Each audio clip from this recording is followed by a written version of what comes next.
अब्दुल्ला साहब, जब ट्रंप ने अभी तकरीर करनी थी कल, तो तासुर यही मिल रहा था कि शायद वो जंग ख़त्म करने का या एक इशारा दे देंगे, लेकिन उनकी गुफ्तगू से ये लग रहा है कि एक तो उनके मकासद पूरे नहीं हुए, दूसरा ये कि जंग की कामयाबी भी उनको अभी तक नज़र नहीं आ रही।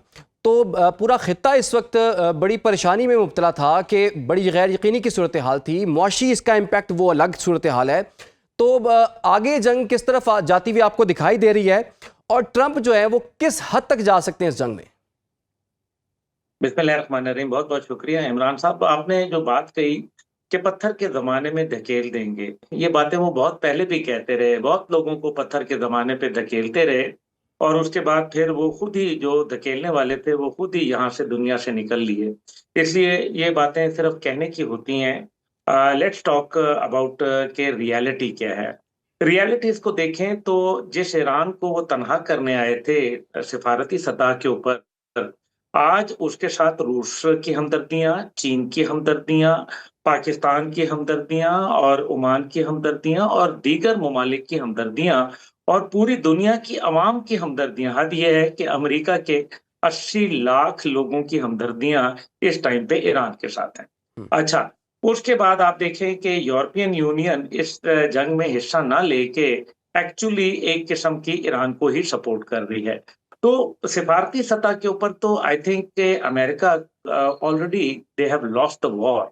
अब आ जाते हैं इसको स्ट्रेटेजिकली तौर पे। जी। स्ट्रेटेजिकली ये है कि जो उनके एलाइज थे, जिसमें सऊदी अरब और कतर एक बड़े अहम उनके लोग थे।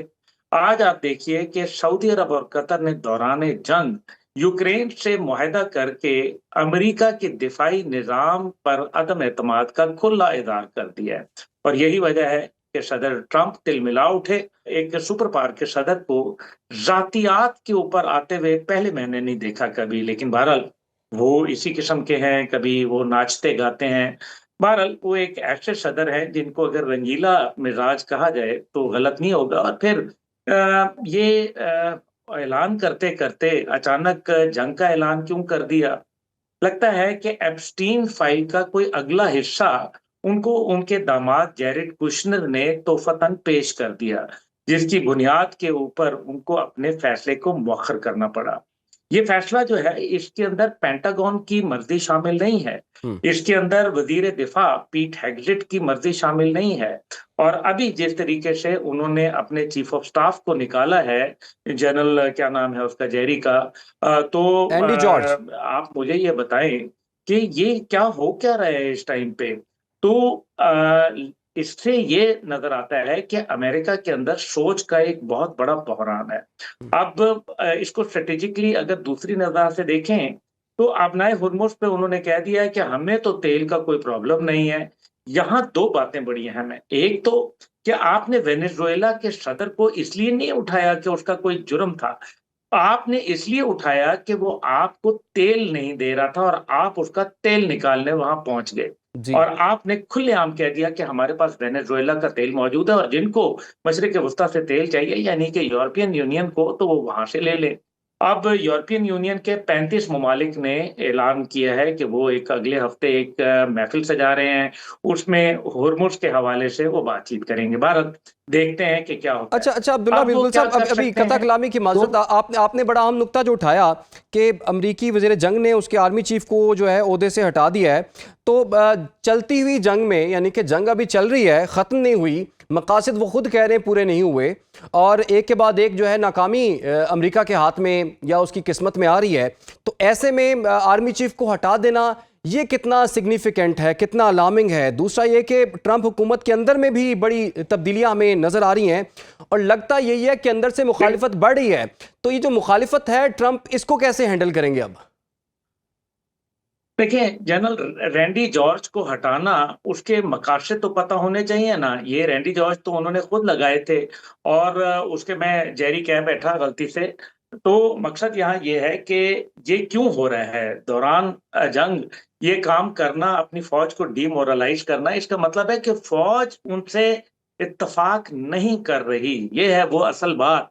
और आप देखें कि टेक्नोलॉजी उनकी पुरानी हो गई है, क्योंकि अगर दुनिया की बेहतरीन टेक्नोलॉजी अमेरिका के पास है तो उनके जहाज क्यों गिर रहे हैं? उनके बहरी जहाजों के ऊपर जो बहरी बेड़े हैं जो कि 13.5 बिलियन डॉलर की वर्थ के हैं, उनके ऊपर पुरस्कार आगे क्यों लग रही हैं? इसका एक पहलू और भी है।